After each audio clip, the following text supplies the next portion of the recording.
I'm Greg Schneering, and today we continue the Track Media Chapter 2 interview with Ted Krichels, which focuses on his time at Penn State, specifically at WPSU TV and FM.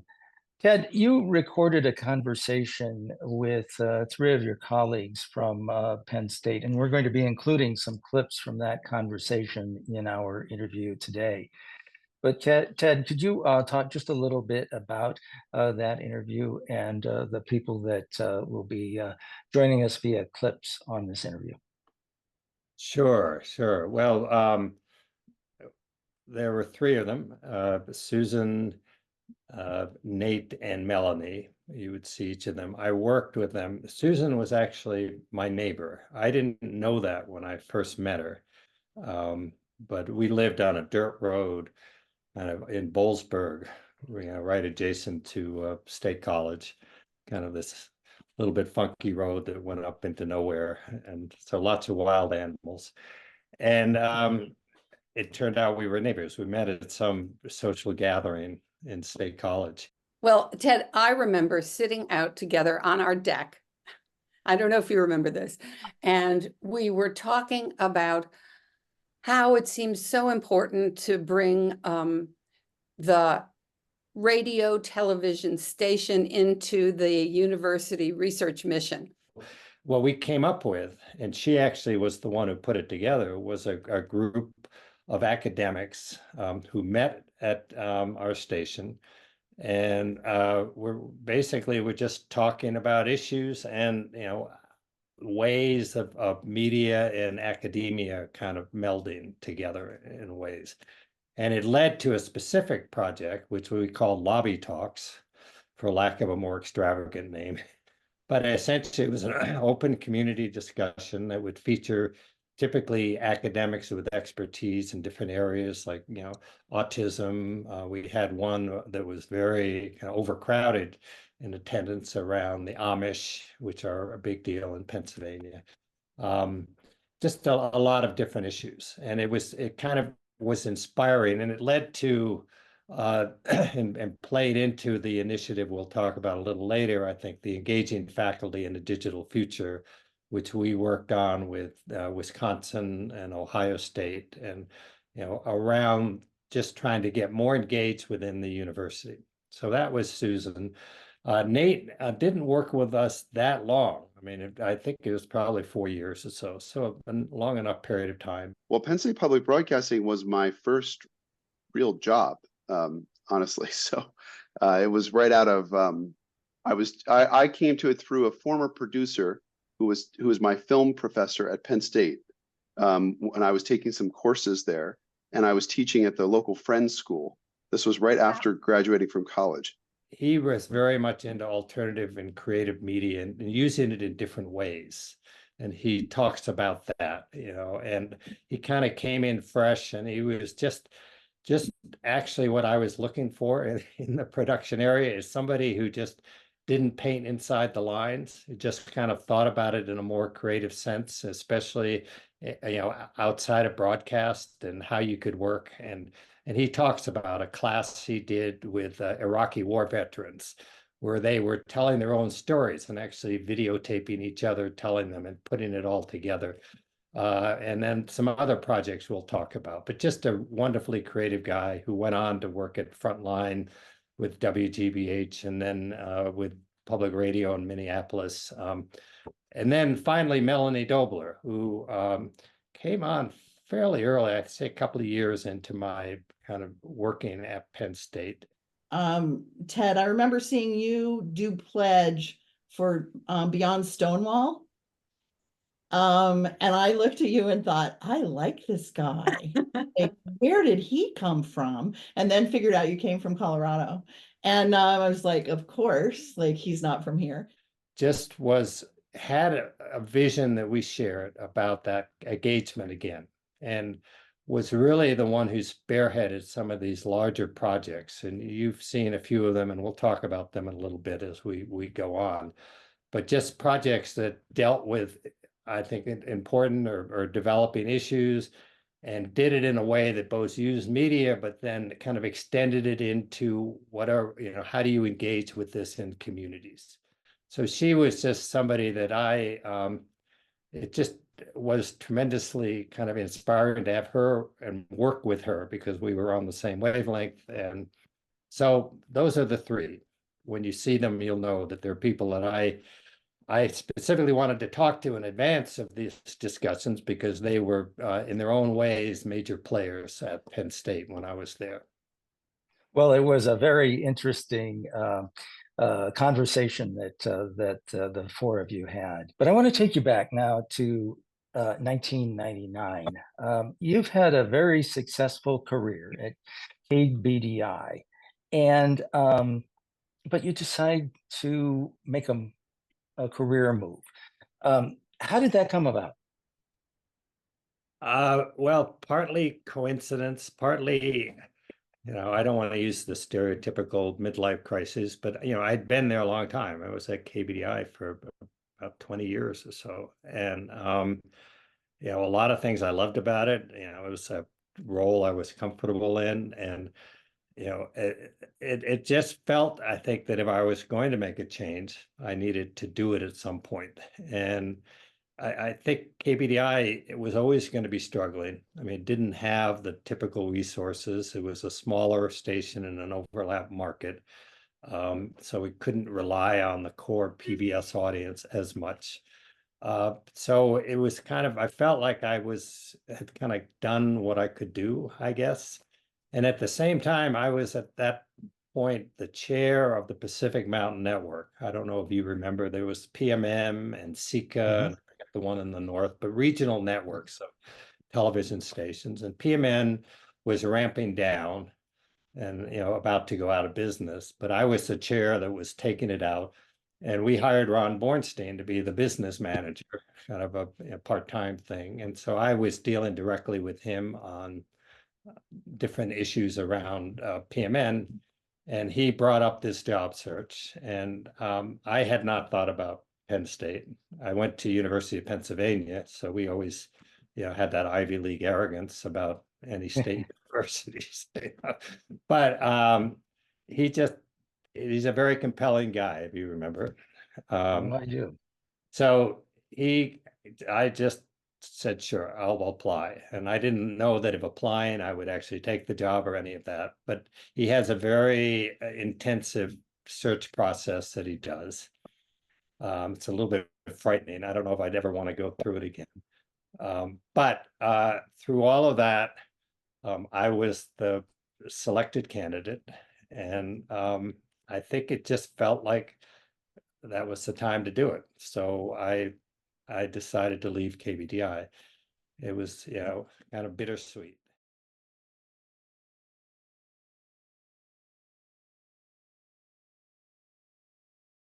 This was a heavy deal. We had two young children, when we loved Colorado.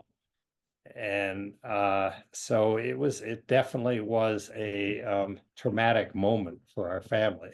And, Well, launching everybody, getting everybody in the car and all of our stuff, and we're driving across country, and I know you're in the Midwest, and I love the Midwest, but driving on those highways, it gets pretty dreary, and we were just driving relentlessly across the Midwest, and we came into Western Pennsylvania, and I remember, I don't know if my wife actually started crying, but the western part of Pennsylvania it's not exactly billboard material. And so it just felt like, I think it was raining at the time, and it felt kind of, well, here we are. And we had bought a house almost unseen. We saw it from the outside, like it was an old stone house in downtown. And we just kind of settled in.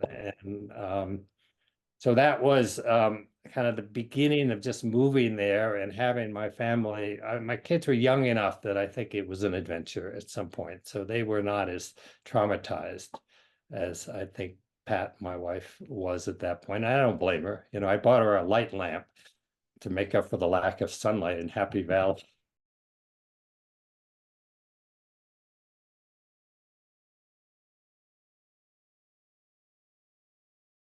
So you arrive in Happy Valley, you have the house, and you had some interesting first experiences at the university. So can you tell us about those, and also a bit about your first impressions of WPSU and Penn State? Well, I mean, it felt like it was almost the day after I got there. There was a retreat of the outreach, overall outreach department. And outreach included Penn State. It was that was the name of the department. And it included continuing education, distance education, the Will Campus, cooperative extension, and then some smaller like media, publicity, and Penn State public broadcasting. So 4 pretty distinct units. And the head of the executive VP at that time was an Irish guy, Jim Ryan, very kind of outgoing and, in some way a stereotypical as you think about Irish, hale, hearty, always ready for the next challenge. And, a little intimidating as a guy, friendly, but kind of in that friendly, intimidating way. So there was a retreat scheduled at this retreat place on, I think it was Racedown Lake. And I think it's a man-made lake. And so we went, everybody trucked down there. And I was rooming with him. I think he probably thought that was a good way to break in a new person. And so I have this really talkative out there guy, and I'm kind of trying to figure out where the hell I am. And then we had about 20, 25 people in the outreach kind of leadership group. And it was a kind of a weird experience. I mean, it was all alien to me. I mean, I knew public media, but I didn't know all these other departments, and it felt kind of bureaucratic. And they did, I don't know if you know Myers-Briggs, like that personality test. And this was outreach, right? So everybody's like, yay, yay. And out of the 25 people, when you go through it, you're E or you're an I. So if you're E, you self-defined as the extrovert, and I is self-defined as an introvert. And I did it best I could, but I came out as an I. And literally, there was one other person somewhere in there. There was one other person. Everybody else, and I know they were not all E's, but this was outreach, and damn it, they were going to be E's. And so I felt a little like a fish out of water, to put it mildly. So that was my kind of introduction to here I am, and this is my new peer group. And as I said, they were nice people. It just we didn't have a firm base of kind of communication. I put it that way. So that was it. And then we were in this old building. We eventually moved, but it's this old building in the center of campus, the Wagner building. And we were co-located with ROTC. So you had basically us and the military kind of folks. They all were quite nice, but they were, again, it was totally separate worlds. There was nothing we had to, do together or talk to or any of that. You just see them in the bathrooms and the hallways and stuff. And Bornstein had done an environmental scan, and I didn't pay a lot of attention to it. I looked at it in preparation for this, but he had some good things in there. It was basically challenges. There's not a lot of diversity in central Pennsylvania, at least in terms of ethnic diversity. There's the university bureaucracy. There's a conflict, which I'm sure you might have had in Madison, with the kind of the fundraising and who you can approach or not approach. You have to kind of different things that have to be cycled through a university bureaucracy. And I started calling the university bureaucracy, these folks, Burkats, because they were friendly but tenacious, I would say. And it was a new kind of area that it was not something I was very patient with, and I had to kind of learn how to work with it. Some of the challenges Ron talked about were, there were folks who had been there for their whole lives, and they were good. I mean, they were nice folks. Mm-hmm. They've been doing what they've been doing the same way for 20, 30 years. and they weren't going to change. I mean, they were, they were competent in what they were doing. They thought it was the way to do public media. And, we got along okay, but they were not the people in my mind that were going to kind of shake anything up and stuff. And so it was kind of, how do you work with that? And I think that's, Ron laid out some of that, but he also laid out some of the positive attributes. You've got a large Right. university with amazing resources. There's a lot of potential and all of that. So it wasn't a negative overview he did at all. He just laid out both, the typical kind of thing you do when you do that kind of analysis. So anyhow, so that was my first experience and kind of getting exposed with staff. Was about I think it was 100 people at that time, which Much larger than KBDI. Yeah, KBDI was about 25 to 30, and this was like 100, and it had, the technical side was union, which I had never worked with before either, which was a mixed blessing. And so it was just different, a lot more people, and not really. I think we did fairly early on, we did I kind of led a retreat, a sort of a business retreat. It was just like looking at the resources, where the money was coming from. Because you always want to know where that is when you're working with an organization. And, there was a lot of pride in kind of membership activity and underwriting, because staff there, that was their jobs. And there was a lot of kind of thinking of how important that was. But when you actually looked at it, the money was Penn State. There was the money that we got from them, just direct kind of subsidy. And then we also did a lot of contract work, especially on the sports side. And we had a rate card, and that was very lucrative for us. And we got a state funding that was good. But the money, very totally opposite of KBDI. KBDI, you made it. If you didn't make the money, lead strides or underwriting, you didn't make payroll. And this was kind of like, you could get a few calls sometimes on a program, or you do your best, but it's a large rural area. And, unless you're doing one of the local shows, Our Town, for example, which it was a series I think originated with Penn State. It's done at different places around the country, but kind of focusing on individual towns in rural Pennsylvania. And that town would always pledge. But other than that, it was very hard to raise a lot of money. So I think those kinds of things were just, I had to adjust to.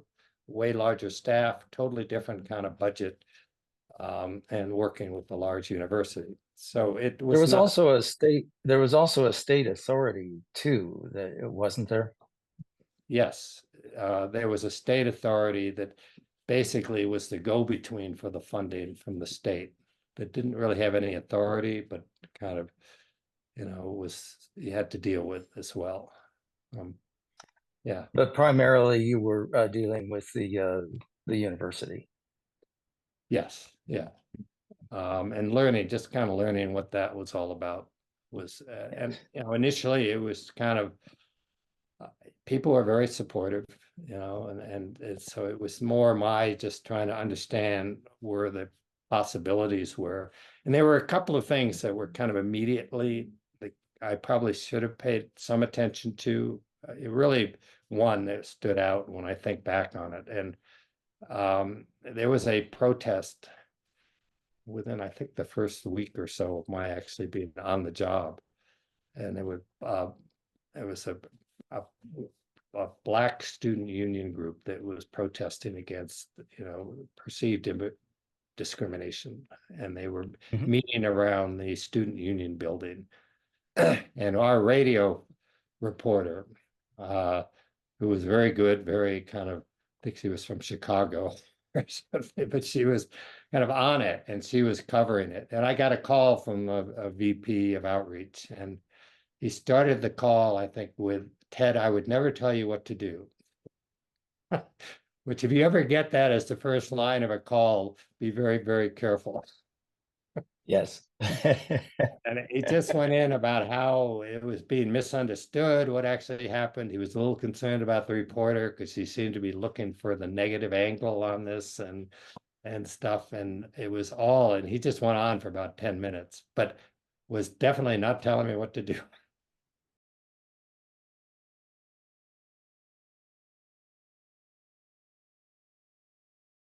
And there was the other one that, it wasn't really, it was just happened to be going on. It was a big panic. I don't know if it was at other universities, and that was the Y2K. And we even had some guy whose total job was trying to figure out what the disruptions were going to be and how we could deal with it and all of this. And so there was a period of time where that was like front and center for the university, certainly. And I mean, it turned out to be, Yes. I guess, a nothing burger, and it wasn't an issue, but there was a period of time, I don't know when that, probably a month or two, that it just was kind of the cloud that everybody was waiting to see what would happen. So Yeah, it was I'm not sure if we would have done nothing regarding Y2K if, we would have had no problems, but a lot of planning and effort went into it, at your university, at the university that I was at. And, maybe some of that work really paid off in the end. yeah, no, I think that's a good point, that I wasn't involved in it. All I was kind of a bystander in it, because I was too new to be really thinking about it. And it really was more on the university side at this point. But so you're right. It may be that that it was avoided, not that it didn't happen.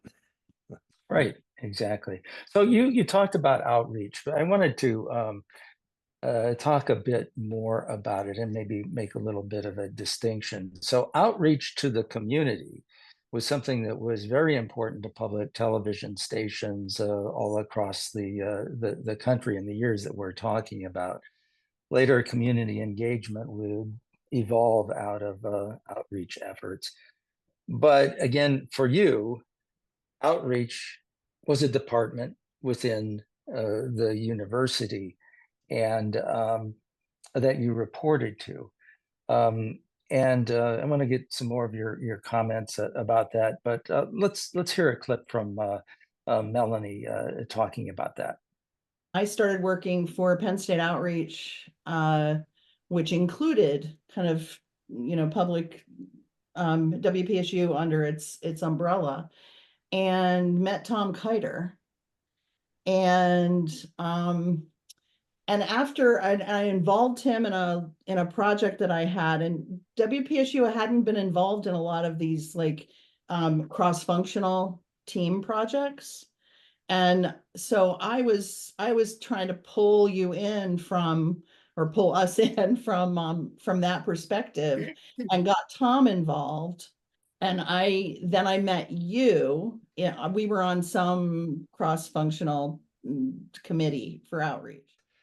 One of those positive coincidences. I mean, I actually met her the night after we had pledged a program on gay issues, after Stonewall. And it wasn't anything like the Tongues Untied that I talked about with KBDI, but it was a kind of program that people could get upset about or whatever. And it went all right. It was not, if we would pledge a show like that in Denver, Colorado, you'd get a lot of activity and all of this. And, this was central Pennsylvania. So, but we got some calls. But Melanie had seen it. And I think she was, in a good way, like, wow, something's going on there. And so I saw her the next day, I think, at the outreach building, and we just started talking. And I remember very clearly you calling me and saying, "Hey, I just have a question to run by you. We need someone who's bilingual over here." And I said, that would not be me. And and you said, "No, we need someone who speaks academe. We've got this new project coming in called Engaging Faculty in a Digital Future." And I need someone who knows the academic side of the house. I don't know. I still don't get how the university works in some way, but you basically can take an employee from another. Within outreach, everything's fungible. Yes, So yes. it's fungible over to us.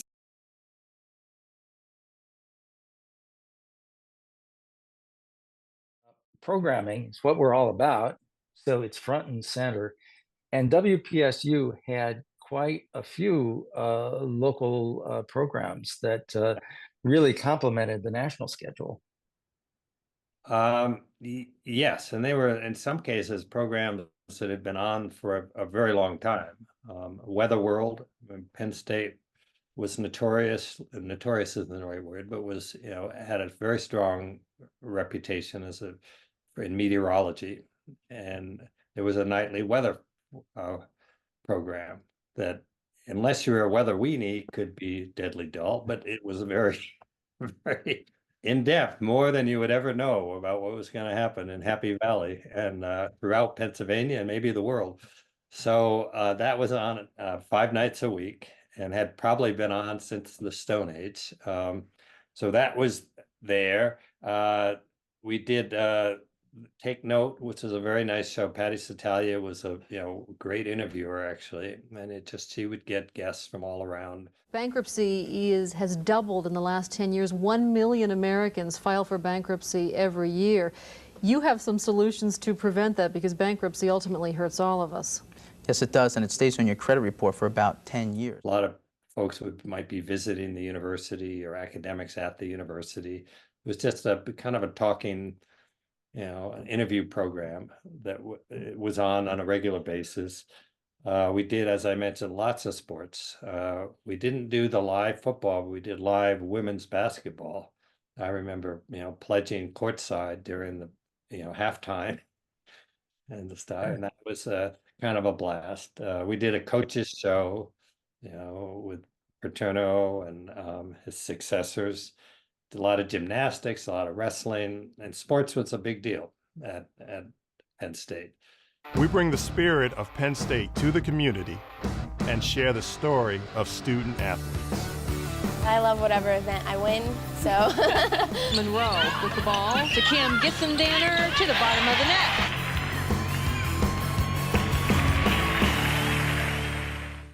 This all changed over a period of time as the Big Ten Network came in and sports became increasingly big business. And so that work kind of at some point got taken away to a large degree. And the sports, athletic department built their own studios and everything. I mean, it's such a humongous business at this point. But Well, it certainly is, especially at Penn State and the other Big Ten schools. I want to ask you about the sports programming, because I produced the home University of South Dakota Coyote football games for a couple of years. I had a blast at, but a lot of stations did not. A lot of public radio and public television stations didn't embrace sports programming the way that you did. Can you talk a little bit more about that, about the sports programming? Sure. Well, you're right that a lot didn't. I think Connecticut had a major deal with women's basketball that was very lucrative for them over the years. I know Nebraska and South Dakota did a lot with high school sports. It was also very successful. I mean, this was existing when I got there, and it was just, we had a very skilled production staff on the sports side. I mean, they would do freelance work for ESPN and others, during the off seasons. So it was a long-term relationship basically between athletics and public broadcasting. So it was, and as I said, the sports, especially football, we'll come back to this maybe later on when things blew up, but Right. was, I think it's true at a lot of big, land grant or large state universities that athletics, are a big deal, way bigger than just like people watching it. I mean, the fundraising around it, the uh, places we have board members elected to the board, often they are, athletic kind of inclined, very into the, football especially, but also basketball and some of the others. And the money, I mean, I remember it was a Gordon Gee, who used to be at Ohio State, it was actually at Colorado, was quoted once as saying, when I go to a football game, I see my fortunes of the university going up and down the field. So it's out of control in my mind at this point in time. But even then it was a big deal. Well, it certainly was, and Coach Paterno, was probably the most recognized college coach, maybe in history, and we'll get to that. I wanted to ask about Richard Alley and geology in the national park. That was another one of your programs. Yeah, that was the first one. I mean, we had these local shows that were just ongoing. There was also Scholastic Scrimmage, I should mention, was a high school quiz show, but that, as the educational kind of business model fell apart with other competing services that came in, that kind of disintegrated, slowly kind of fell apart. But what we were trying to do is trying to find academics that would be interesting and get interesting material and interesting programs. And Richard Alley was just this charismatic, kind of looked like an elf. He was in geology. He's a great teacher, just very colorful. He actually sang. He did all kinds of stuff. So we accompanied him and students. We had a crew that went with him to national parks, I think in the Southwest. And it was like I think it was a half-hour program that we put together. And it was an experiment in a way. We didn't have any funding for it, but it was kind of, this was after we had Tom Kiter, who was a really excellent producer, who had come on board. And so he was the lead director on this. And they just came back with this wonderful footage. And it kind of was proving a point about how we could take academically based material and make it into something that could reach much broader audiences.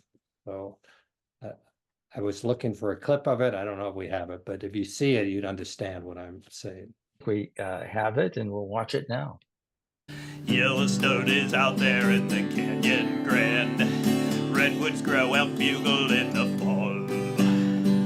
Here's your guided tour across this mighty land, and if you pay and play, there's credit for it all. Geosite and its wide semester is gonna be worth all of that cash. But if you think that we stink, just remember, with your big job, you can buy us in a flash. Now you know, so now you're set to go. Yeah.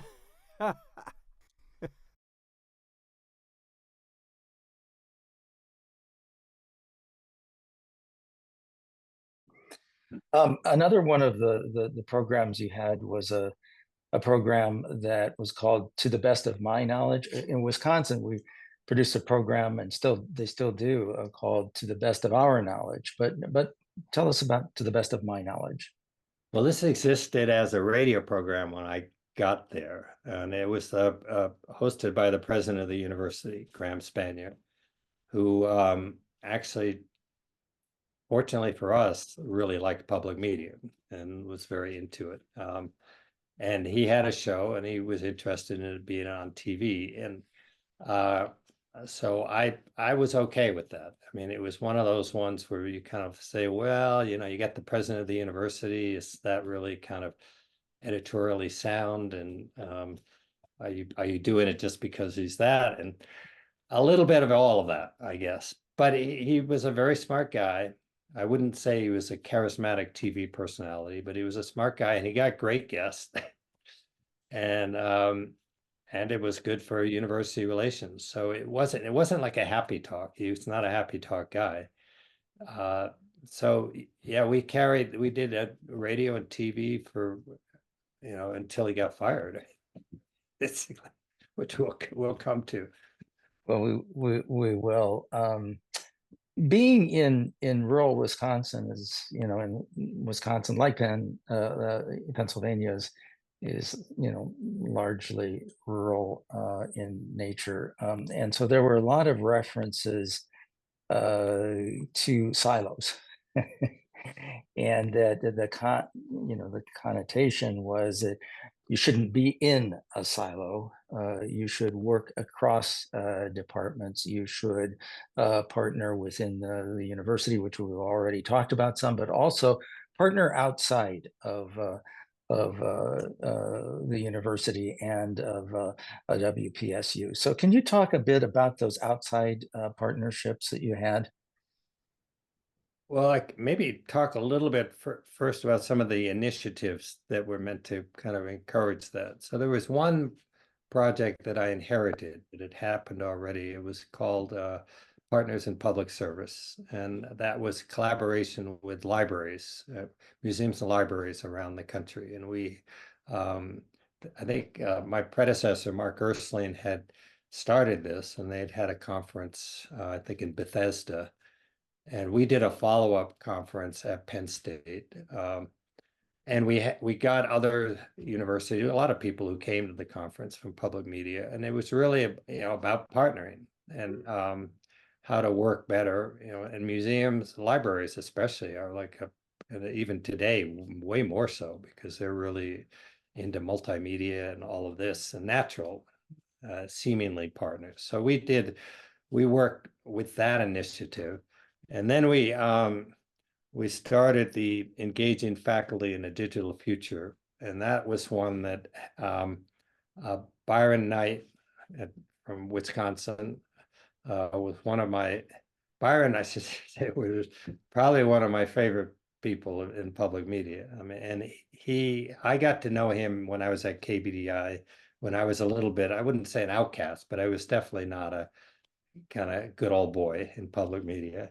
And he was one of the first folks who we just bonded, and it kind of developed. And when I went to Penn State, we kind of said, we're going to work together, and we did really well. And so we started, the Engaging Faculty was really kind of playing off some of the work that Susan had done. Just, we had conferences at Penn State, we had one in Wisconsin, and it was just trying to elaborate on that and how that could work and how we could develop it, and showing different samples and bringing other university licensees into it. But again, the idea of extending the university and doing that with public media as a natural partner. So that was the overall concept for it. And Susan talked about one of the conferences at Ohio State, and we'll catch that clip now. A bunch of us later driving to the conference in Ohio State, which was what was it? It was the outreach conference, maybe. And Melanie, you were in the car, maybe you were even driving, I can't remember. And we gave a paper together, and we had fellows through the Science, Technology, and Society program, and some of them have gone on from strength to strength, most particularly Greg Agigian. You remember Greg? He was so good on the TV. He has a book coming out now with Oxford that's called When the Flying Saucers Came, and he was the Lindbergh Fellow at the Smithsonian. What a title, Lindbergh Fellow, and now he's going to be at Princeton in the Davis Center.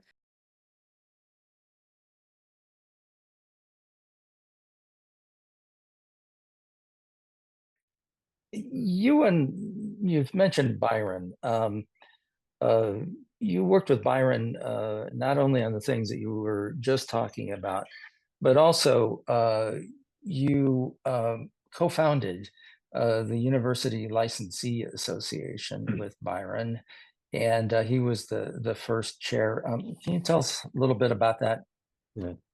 Actually, I think I might have been the first chair, but he was the one who had the inspiration. I mean, he was the one who kind of approached me about, we ought to do this. There were other affinity groups, and there was not at that time a university affinity group in public media. So we found it. I think we had up to 40 members or so. I mean, I think there are like 50 across the country of university licensees. It's a pretty substantial group. So that was, yeah, I had gotten into the affinity groups actually fairly early on with, KBDI is, I think, working with the Small Station Association, and then taking on the ULA, and then I also became chair of the Joint Licensee Association, and then chair of the overall AGC. But yeah, Byron's the one who really, he just had some visions, and in some cases, things that kind of shone a light for me about how to proceed. And he understood universities obviously way better than I did. So he was a mentor, I would say, as well as a friend for trying to figure out some of these things. Yeah, one of the things about Byron that you mentioned, and I saw it play out, is that he was really good at kind of bridging between the university bureaucracy and also the public media stations. He did an extraordinary job regarding that. So ULA, University Licensee Association, the Affinity Group Coalition, all of those played a very big role in public television. And, you were involved in all of them. Yes, you could argue about how big a role it played, but I think I was involved back before, when it was called the Forum, actually. I think before it even became the Affinity Group Coalition. And the concept, which makes total sense and has never really happened, is that the station community needs to be much more kind of united around issues. And right now it's basically defers to CPB, PBS, NPR, that it doesn't really, especially on the TV side. I think SRG, at least with Tom Thomas, had more of this role, but on the TV side, the stations were just fragmented and were not really establishing what their kind of needs were, or thinking about it, or communicating about it.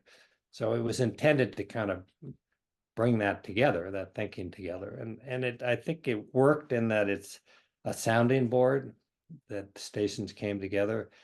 I don't think it works so well in terms of, affecting any kind of significant change in the system.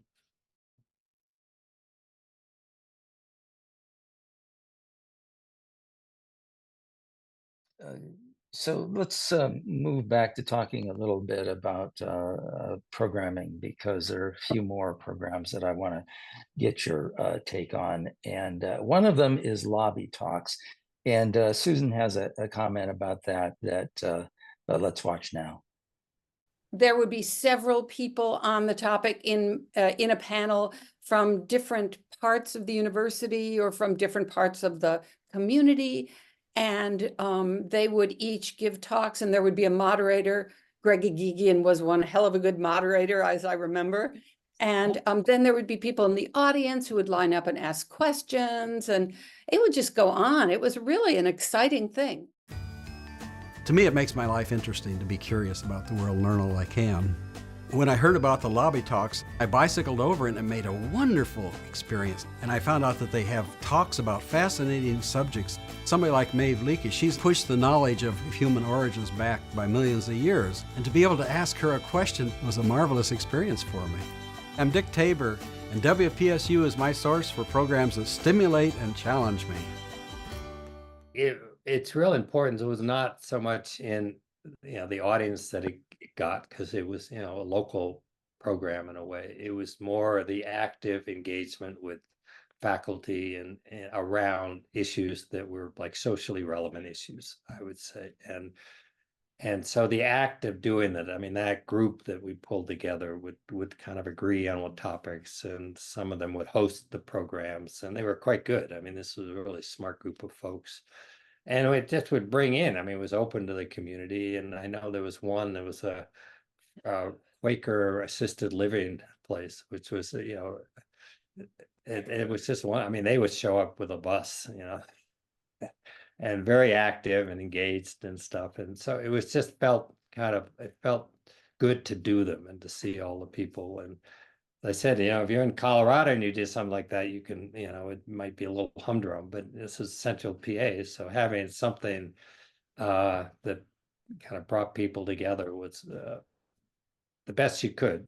And I need to say, I think I've said it before, but the coverage area of Penn State public broadcasting was enormous. I mean, it covered a Yes. lot, and we'll talk about it a little bit when we talk about Yeah. trying to deal with like political issues and things. But it was, I forget the actual mileage, but you could drive for hours and be in our coverage area, and very different kind of congressional districts, very different types of towns, and all of this. It's all rural.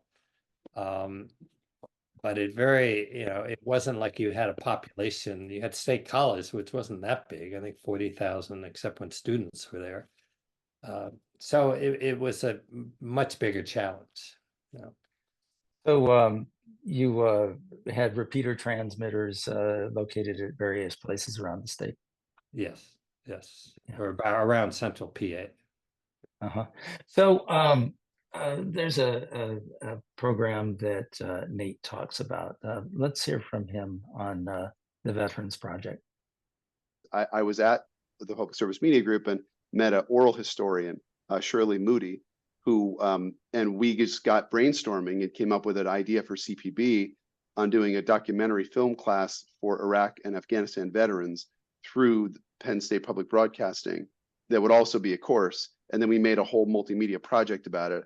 I wish we had had the time to make a whole documentary because it really was extraordinary. I'd say it's probably the media project I'm most proud of in my career. Really, I mean, it was so special to spend that time with those veterans. And I got this group of veterans together, and over the course of a semester, they told their stories to each other, many of whom had never shared their stories with anybody, and they felt safe to do that. More American servicemen and women will have their lives. The story of the Iraq War is usually told by pundits and politicians. 4,500 Americans have died. Has it been worth that? I think so. But where are the veterans? This past spring, a Penn State professor and a WPSU producer teamed up to help student veterans of the Iraq War become its storytellers. Now, see what they filmed. Hear the stories they told.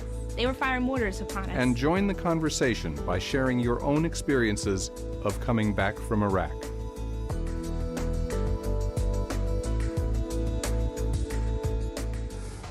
For me, what was so good about it was he found a really good professor. I think he met her through our academic group that Susan had put together.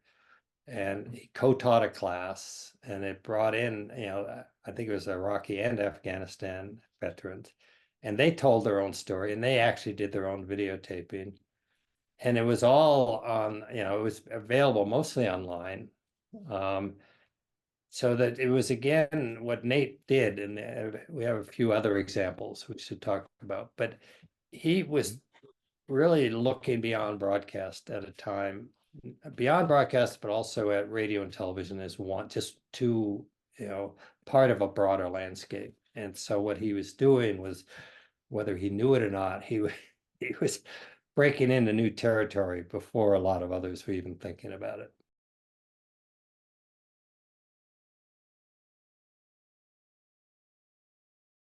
For a university-based station that gathers news, disseminates news, there is a document and a website that you had a lot to do with as the chair, and Tom Thomas and Byron Knight were involved. But it's the Editorial Integrity for Public Media site. Tell us about the work that was done there, and then I'm going to have a few follow-up questions. Okay. Well, this would have been in, trying to look at the dates where this actually happened, but it just somewhere in that late 2008, I think, around Yeah. that. But and this again, where things were changing and in the media landscape, and so I think with Facebook and social media starting to come on, and there was a growing sense that the system needed to have common editorial standards that should be arrived at through consensus. So this was something that was funded by CPB, that we, got Tom Thomas and Byron to be the co-directors of it. I was chair. That we had an oversight board, might have been the AGC group, but that was, I was chairing, and we did a lot of meetings, different things around the country, and basically trying to put together an agreed upon set of editorial standards. And the idea was that every station would kind of be able to. David, we see you there. It's a nice belly. It's a so we it was meant to be kind of ground up to develop these standards that people could then adopt. They didn't have, you couldn't mandate it, but that we would have a kind of common set of standards. And it was prompted, I think I mentioned it in that last program, one of Byron's great stories is when they were doing a debate, and the Republican candidate pulled into the parking lot and saw all these cars with the bumper sticker for the Democrat, and kind of it's kind of pushed the question, and this gets on social media as well, is when your employees are advocates or expressing opinions, what does that do? And where is the line drawn between your personal kind of right to your own opinions and your professional? I mean, pretty obvious stuff, but when you're in this business, you've got to be thinking about it consciously. And there had not been a lot of thinking about that. So it was a really good effort, and Tom and Byron did a great job on the radio and TV side. There was a report, and there's still then updated, but it's still an ongoing initiative. It is. Yeah. Mhm. And I really let me- enjoyed being part of it. I think we talk maybe a little bit later when we get into some of the challenges at Penn State. That was, I think, having that kind of in my brain was very, in my view, helpful. May not have been helpful for my being at Penn State, but it was very helpful. So these were a series of principles, and the idea was that not only would the station adopt those, but also the licensees would adopt them as well. Am I right about that? Yes, yes. And that's a tough call if you're a state licensee or a university licensee. I think just getting them even to pay attention to it. But I think the idea was that yes, you should get your licensee to sign off on that. And that was, I think, one of my failures. I was not able to get. It wasn't so much that it was rejected, it's just they were too busy with other stuff.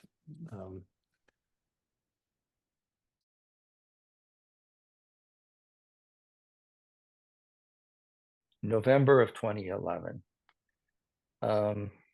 There's breaking news out of Penn State. And it's not good news. It's a scandal of major proportions. Would you address that scandal as it relates to editorial integrity and what you faced during that crisis time? Oh, yes. Let me start back just a little bit. I think I mentioned that the university was seemingly getting increasingly closed anyhow. I mean, that there was a sense of kind of just a very tight circle and don't rock the boat kind of thing. And there was also within outreach, the department I was part of under the new vice president, this concept of one outreach, which used to be very clear. We were public broadcasting, we were proud of outreach, but we were public broadcasting. And now it was kind of all for one, and you got to help everybody else. And distance ed world campus was the big moneymaker, so we needed to be more supportive of them. And it just got very mushy, frankly. And and I personally was more kind of looked at as maybe not playing along, not as enthusiastic, I would say, a participant, because I was very concerned about losing, what I thought was the integrity of what we were trying to do. So that was underway anyhow. And when the Sandusky scandal broke, I mean, one, it is hard to describe. I know it was a big national issue, no doubt about it, but it was way more than that in central Pennsylvania and at the university. It was like your patron saint had just been caught in the bathroom doing something bad. I mean, Joe Paterno was more than a football coach. He really was kind of on a pedestal. There was a statue of him that had to be taken down, and it caused major turmoil. The university, and we talked a little bit about this earlier, the financial impact of football in the university was tremendous, and especially with the beginning of the Big Ten network. I mean, it's only grown today. I mean, it is, we're talking lots and lots of money involved here. So this whole kind of thing is threatened by this. So you had a university also basically just traumatized. They were, and when I say university, I mean the people, academics, everybody was just like, you had not only Sandusky being accused of these incredibly serious child abuse, sexual child abuse, you had apparently a cover-up with Joe Paterno, with involving the president of the university, who was one of the most powerful presidents in the country of the university. He was the instigator behind the Big Ten and all of that. So it was it's just hard to overstate what a shock it was to the overall system. So that kind of came out of the blue and happened. And that was when we were, this is, again, I'm public media, so it was what do we do? And there were two stories. I don't know if I've told them already. I mean, one that was very disconcerting. I think it was the day after, or the Monday after Paterno was fired and Spania was fired. I should also say the athletic director and business manager were also gone. That there was a meeting in the studio control of the station, that the acting president of the university was there, and the kind of chief kind of PR people were there with him, and I was there. And there was all about the strategy for where this new president should go right now. This was his first day, on the job, and to walking through campus, and just the kind of almost absurdity of where he couldn't walk. You can't go by the sports facility, and maybe you can go by the library, but no, that's the Paterno library. You can't go there. And this whole kind of thing, and I'm standing there. I didn't say a word, I don't think, in the whole meeting, but it was just strikingly hitting me. They think I'm one of them. And maybe I am one of them, but I'm not one of them. And, that kind of, you have an identity, one of those moments where you say, what am I in this mix? I'm public broadcasting. We have our own editorial standards, and yet I'm here as part of a PR thing. There was a glaring kind of contradiction for me. So, but you, go ahead. Well, I was going to say, so out of that, I mean, even before that, I think we decided we're going to do a live call-in program on child sexual abuse and get a panel together, and it's timely, obviously. And so I went to the then, my supervisor, the head of outreach, the executive VP, and told him what we were planning to do. And he just looked at me and said, "What are you going to do if they tell you can't do it?" So you kind of a number of things going on there that I knew, and I knew this beforehand, that this was not somebody who was going to ever stand up for me in anything. Even when we got along, he was just not somebody who did that. And that you had, they presumably was the board of trustees who were kind of in charge at that point, but it was kind of an amorphous they. So we did the program. It was a good program. I mean, very talking, it was a call-in program, radio and TV. But it just was I think, stark reminder of what was going on at that time, and that I was in very kind of tentative territory. But they didn't tell you not to air it. No, we did another, there was a few different points in my history there. There was one time, I don't know if you remember, This American Life did a whole show on the number one party school in the country. Yes. And Penn State was number one, and legitimately, justifiably so.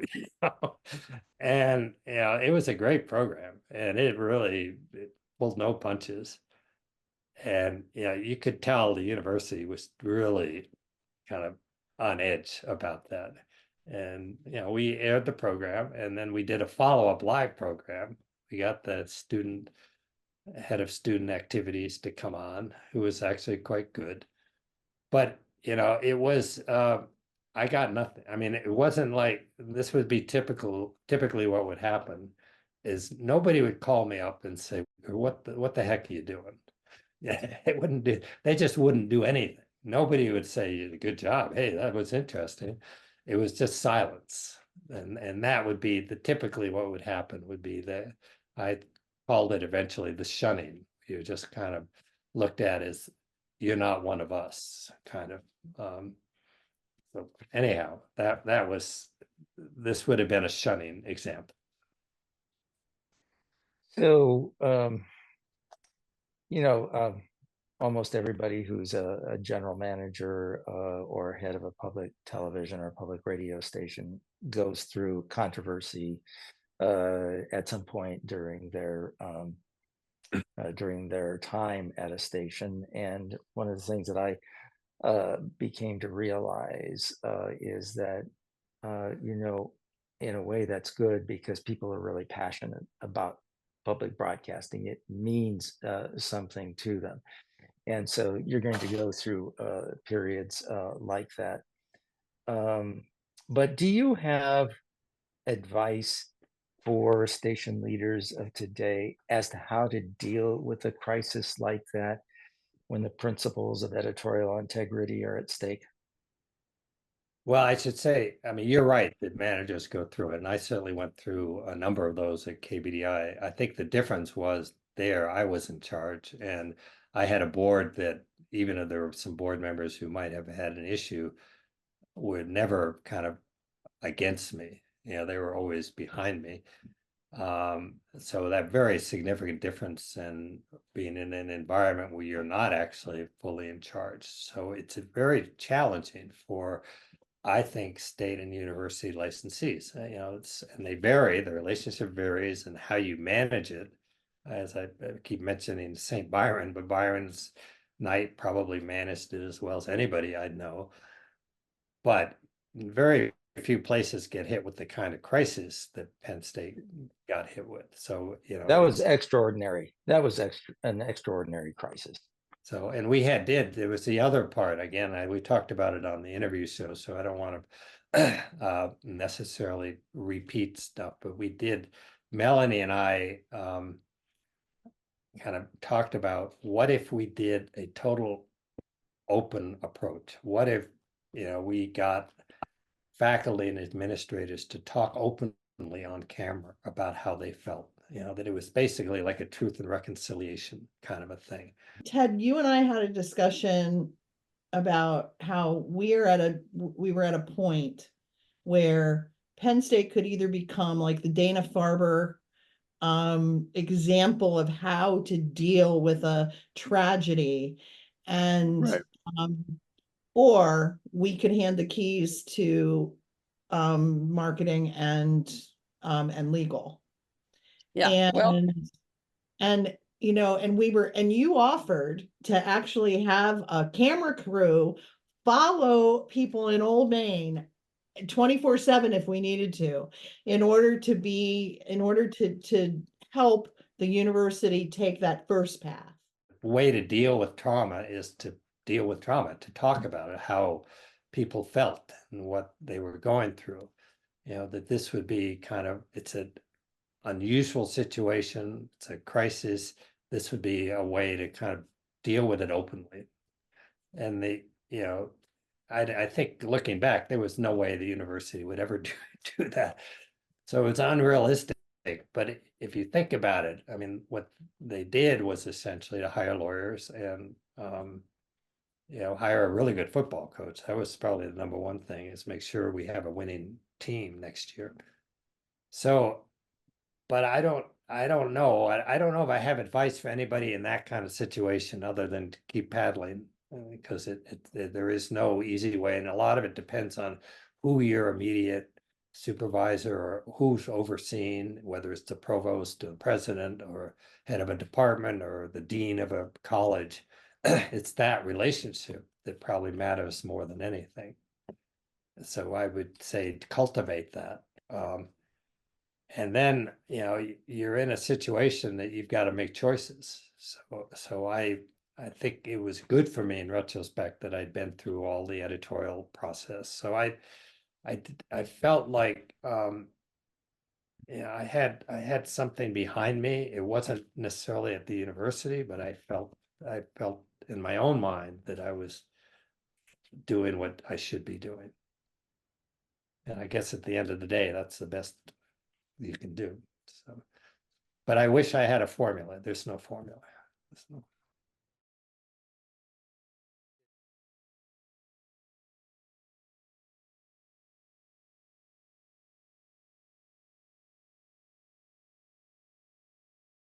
A programming matter that I found to be very powerful, and that is telling Amy's story, raising awareness regarding domestic violence. That was a powerful docudrama.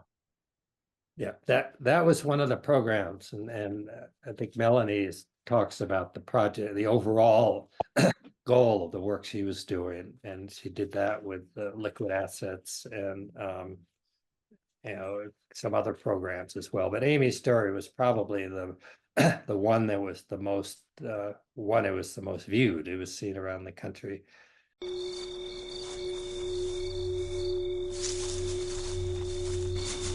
The ending of her life is the beginning. At that moment, the process starts, and we build backwards. And we're trying to fill in what was happening right before that death. And then what was happening right before that. And right before that.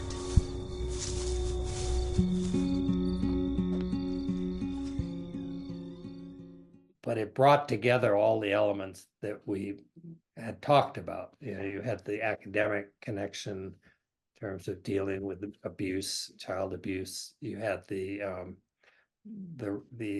importance of the issue. It's obviously a very significant issue, how to deal with that. And then you had a story that Joe Myers put together wonderfully well. I mean, just it's a very powerful program. And so when we released the program, and then we also had our alliances with different community entities. So if someone is feeling endangered or feeling threatened, you know, where you can go for support and help. It was it would be, in my mind, something that was important, a critically important issue, and dealt with really well. And I think I would agree with Melanie in terms of being very proud of the program. And I think I don't know if it's still being used today, but it is certainly a program that holds up very well. Let's hear from Melanie on her comments regarding telling Amy's story.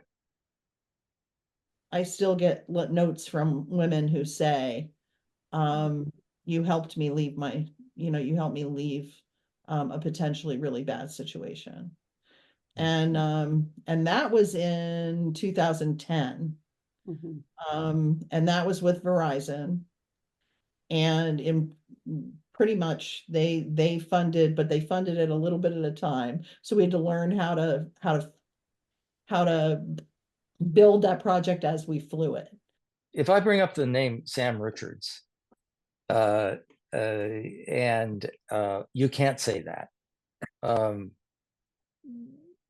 Tell me about Sam. Sam Riches was a lecturer, professor in the sociology department. He was voted, I think, more than 1 year, definitely over the years, as the most popular lecturer at Penn State by the students. I think academics might have found him a little too compelling, but he taught a class on racism, and it was a very unusual class. He's a very dynamic performer. We'll see a clip of him, I think, here. Yes, we will. But we wanted to do a series with him, and we thought it would be a series that would be controversial in a way, but also would be. This was when Obama was first running for president too, so the issue of race was very much. It's always been a very critical issue. And his way of dealing with it was just, it could be hilarious, it could be very uncomfortable, but he just had a way that was both entertaining and very challenging. So we did a prototype, we did a pilot, and we had put together a budget to do a series. And, the way budgeting works, and I don't want to get too into the weeds on this, but we had a budget, but it did not involve a lot of out-of-pocket expenses. Most of the expenses were personnel that were on staff. And, they were going to be on staff whether or not you do the project. And they're going to be doing other things that might generate revenue or not, but that's what they're there. So we can't pay them twice, in other words, because they're already it's our budget. And so it was this time, again, the one outreach, and I was becoming increasingly suspect for stuff we've talked about. And this was a project I really wanted to see happen. And we had now started to have a budget guy from central administration and outreach come to our budget meetings, supposedly to offer advice or whatever. He was sort of a guy, I think he came from mid-level IBM business management or something. And so it was all about numbers. And the budget for the program was, several $100,000. And so it was basically communicated back is that I had no means of raising that money, and we were doing this, and it was like irresponsible. And so it was basically, I was told I can't do it. And this was shortly before we had reached a point where I was pretty sure I was not going to be there that long anyhow. So, but if you look at the program, when I looked at that recently, some of the clips, it would have been fun. Let's take a look now.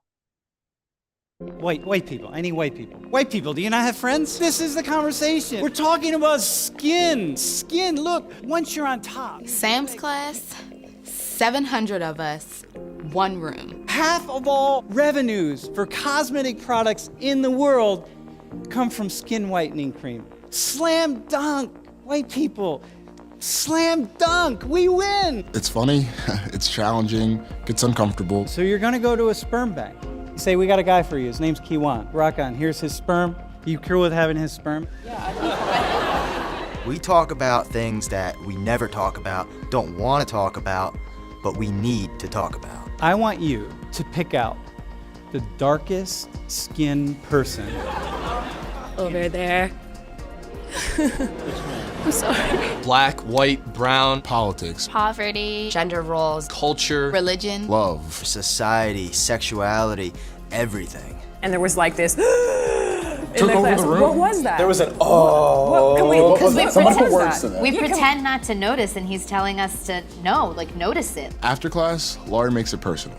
Our lives, our experience, what we think. What do we think about that? I have to admit, I felt less attractive in this culture. To me, to see other Asian people is not American. Sometimes we all agree on things. A lot of times we don't agree on anything. And who did you envision? I envisioned the white man. A black person would display the same bias. Being pissed about it, I don't think that gets us anywhere. We can't get to problems unless we see them. And we can't change until we face ourselves. What can't you say? Sam Richards. I don't think I've ever seen a professor that took that kind of open approach in the way that he did. No, you know, it's funny, like at KBDI, we would have been all over it, but it wouldn't have been a good production. So It was a great production, but yeah. Yeah. So you mentioned liquid assets. That was about water, and water is an extremely important subject. I think the average American family probably has a bit of difficulty visualizing all the assets that are under our feet. We don't understand the value and the services that we use just for our personal needs. We're talking about a commodity that's essential to life. I can't imagine a more important resource than water. The water infrastructure is vital for disease protection, fire protection, basic sanitation, economic development, and for our quality of life. And if the infrastructure is not there to actually deliver that water in the volume and the quality that's necessary, then communities simply can't exist. Any other comments about this project? No, that's on a much safer level than you can't say that, but it was a solid, it was a good program. Looking at water again with a lot of connections. I think the other thing that Melanie talked about some, and it was interesting with being a part of the editorial, chairing that effort, is that the funding mechanism was different on some of these. One is on geospatial, the other one that we did, and to some degree liquid assets, we were taking money from, it was really important that we couldn't have done it without money from parties that were interested in the subject matter, and Yes. funding that would probably negate it from being aired nationally on PBS. And our audience was largely, online, although I think we had some stations that would pick it up as well. But we had to be very careful editorially that there was no interference in the editorial project. And this becomes even more important when you look at the world we're entering into, where you don't have FCC guidelines with online content. So you've got to have your own kind of way. It opens up doors for how you can do things, but you have to be very careful about that line. So that was the part that Melanie talked about quite well. And let's listen to what she had to say about how you ended up dealing with this. To deal with questions of how do we fund things and keep editorial control, but allow people who may have a dog in this fight contribute. Because and I remember Elaine Brzezicki saying, and I just looked at her and thought that may be the most brilliant thing you've ever said, which she said, unless we figure out how to take money from organizations that care about a topic and still keep our editorial integrity, we will never make another movie. We will never make another documentary that is about anything but a cannon on a battlefield at sunset. Because there will be nothing we can do that will be that will be current, and it was I've used it so many times when I was trying to explain editorial integrity to Verizon, for example, and getting people to give us money with no editorial control, which is a feat. So Ted, quite a career with KBDI and then the Penn State years. Any other comments that you want to make about your years at Penn State? Because a lot of really good things happened during those years. No, I think if I were to pick a more different place to go to from KBDI, it would have been hard pressed to maybe, go from an urban area of a small kind of experimental station to an established traditional station at a university in a very rural part of the country. So I sometimes, I'm attracted sometimes by opposites, but it was, a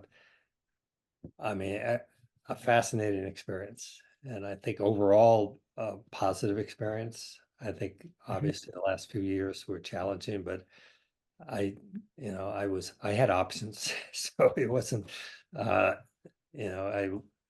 don't regret any of it.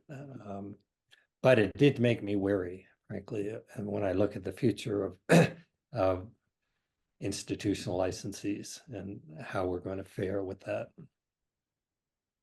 But their potential is tremendous. I was so spoiled by getting to work with you, Ted. I mean, it still is the best job I ever had. I mean, of my whole career, it was the best job I ever had. And I think that for me, that was because, there's a variety of reasons for that, but I mean, it was camaraderie, and we were actually getting to change things, and you gave us permission and encouragement and cheerleading to really take chances and to think differently, and gave us kind of a sandbox to do that was really meaningful. And we had sort of there was an actual commitment to mission that was we couldn't manage it forever because the politics were changing, but when that period of time was in place, that was all lined up, the potential, and to me what it showed in terms of, I still am so proud of this time because to me it was about proving what a local public media entity could be to its community, what it could be in the 21st century. I mean, what it needs to become. And that's not a small thing.